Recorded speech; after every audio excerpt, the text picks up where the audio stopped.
बापू की आत्मकथा सत्य के प्रयोग के पिछले अध्याय में आपने सुना, डर्बन पहुंचने पर अब्दुल्ला सेठ गांधी जी को अपने घर ले गए।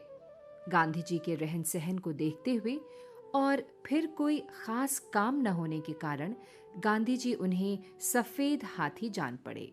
इसी बीच अब्दुल्ला सेठ गांधी जी को लेकर डर्बन की अदालत पहुंचे। मजिस्ट्रेट ने गांधी जी को पगड़ी उतारने के लिए कहा, परंतु गांधी जी ने इनकार किया और अदालत छोड़ दी। गांधी जी ने पगड़ी के किस्से को लेकर समाचार पत्रों के नाम एक पत्र लिखा। इसका परिणाम ये हुआ कि अनवेलकम विजिटर शीर्षक से अखबारों में गांधी जी की पगड़ी की खूब चर्चा हुई और वे अनायास ही दक्षिण अफ्रीका में प्रसिद्धि पा गए। इसी कड़ी में सुनते हैं महात्मा गांधी की आत्मकथा सत्य के प्रयोग से अध्याय प्रिटोरिया जाते हुए।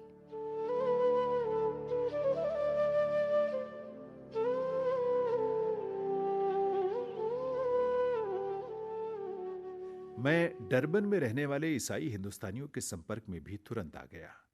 वहां की अदालत का दुभाषिया मिस्टर पॉल रोमन कैथोलिक थे। उनसे परिचय किया और प्रोटेस्टेंट मिशन के शिक्षक स्वर्गीय मिस्टर सुभान गॉडफ्रे से भी परिचित हुआ। इन्हीं के पुत्र जेम्स गॉडफ्रे यहां दक्षिण अफ्रीका के भारतीय प्रतिनिधिमंडल में पिछले साल आए थे। इन्हीं दिनों स्वर्गीय पारसी रुस्तम जी से मेरा परिचय हुआ और तभी स्वर्गीय आदम जी मियां खान के साथ जान पहचान हुई।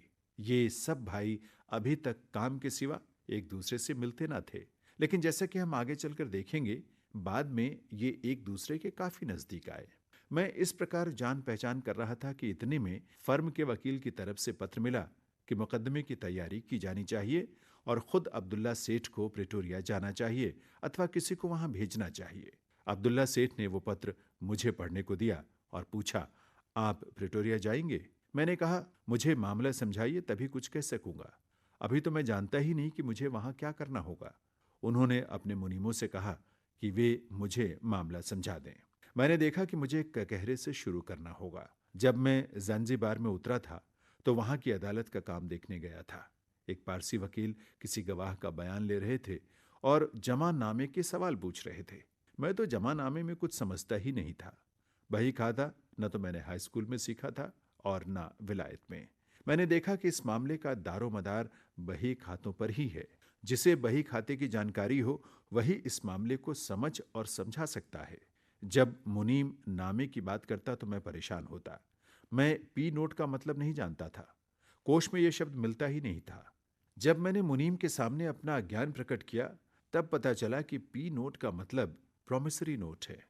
मैंने बही खाते की पुस्तक खरीदी और पूरी पढ़ डाली। कुछ आत्मविश्वास उत्पन्न हुआ, मामला समझ में आया।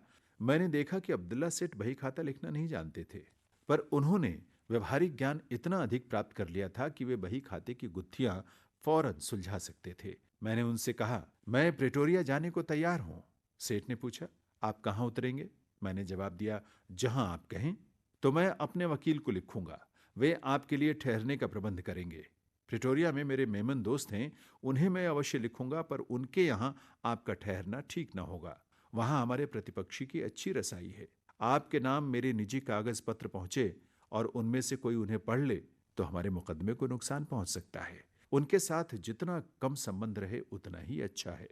मैंने कहा, आपके वकील जहां रखेंगे वहीं मैं रहूंगा अथवा कोई अलग घर खोज लूंगा। आप निश्चिंत रहिए, आपकी एक भी व्यक्तिगत बात बाहर न जाएगी।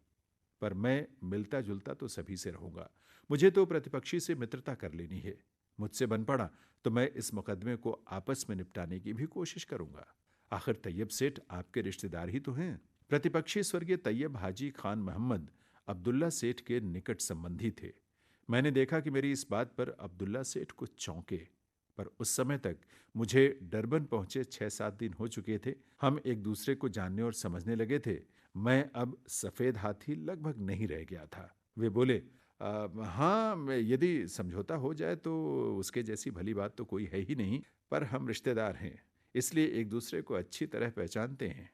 तैयब सेठ जल्दी मानने वाले नहीं हैं। हम भोलापन दिखाएं तो वे हमारे पेट की बात निकलवा लें और फिर हमको ही फंसा लें। इसलिए आप जो कुछ करें सो होशियार रहकर कीजिएगा। मैं 7वें या 8वें दिन डरबन से रवाना हुआ। मेरे लिए पहले दर्जे का टिकट कटाया गया। वहां रेल में सोने की सुविधा के लिए 5 शिलिंग का अलग टिकट कटाना होता था।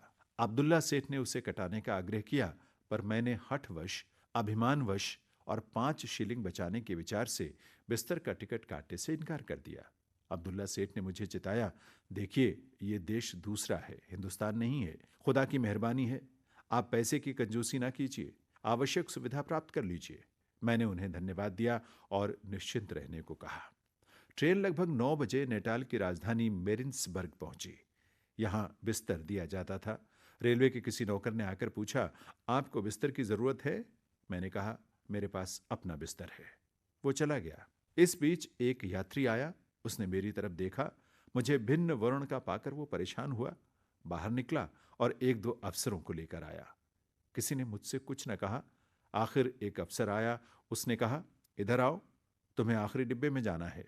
मैंने कहा, मेरे पास पहले दर्जे का टिकट है। उसने जवाब दिया, इसकी कोई बात नहीं, मैं तुमसे कहता हूं कि तुम्हें आखिरी डिब्बे में जाना है।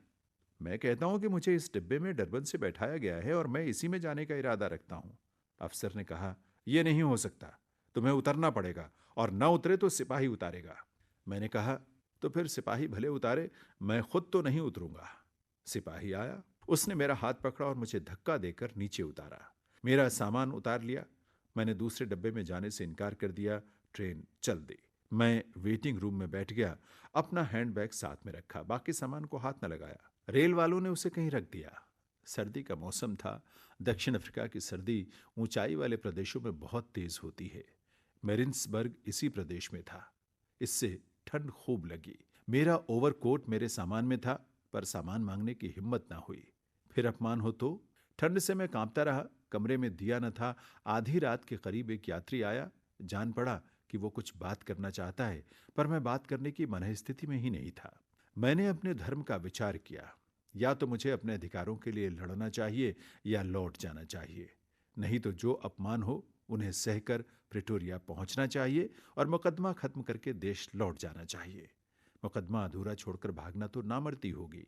मुझे जो कष्ट सहना पड़ा है सो तो ऊपरी कष्ट है। वो गहराई तक बैठे हुए महारोग का लक्षण है। ये महारोग है रंग द्वेष। यदि मुझ में इस गहरे रोग को मिटाने की शक्ति हो तो उस शक्ति का उपयोग मुझे करना चाहिए।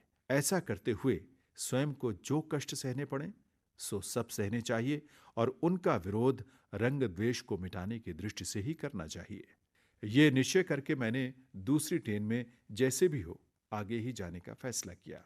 सवेरे ही सवेरे मैंने जनरल मैनेजर को शिकायत का एक लंबा तार भेजा। दादा अब्दुल्ला को भी खबर भेजी। अब्दुल्ला सेठ तुरंत जनरल मैनेजर से मिले। जनरल मैनेजर ने अपने आदमियों के व्यवहार का बचाव किया, पर बतलाया कि मुझे बिना किसी रुकावट के मेरे स्थान तक पहुंचाने के लिए स्टेशन मास्टर को कह दिया गया है। अब्दुल्ला सेठ ने मेरिन्सबर्ग के हिंदू व्यापारियों को भी मुझसे मिलने और मेरी सुख सुविधा का ख्याल रखने का तार भेजा और दूसरे स्टेशनों पर भी इसी आशय के तार रवाना किए। इससे व्यापारी मुझे मिलने स्टेशन पर आए। उन्होंने अपने ऊपर पड़ने वाले कष्टों की कहानी मुझे सुनाई और मुझसे कहा कि आप पर जो बीती है उसमें आश्चर्य की कोई बात नहीं है। जब हिंदुस्तानी लोग पहले या दूसरे दर्जे में सफर करते हैं तो अधिकारियों और यात्रियों की तरफ से रुकावट खड़ी होती ही है। दिन ऐसी ही बातें सुनने में बीता। रात पड़ी, ट्रेन आई। मेरे लिए जगह तैयार ही थी। बिस्तर का जो टिकट मैंने डरबन में काटने से इनकार किया था वो मेरिन्सबर्ग में कटाया। ट्रेन मुझे चार्ल्स टाउन की ओर ले चली।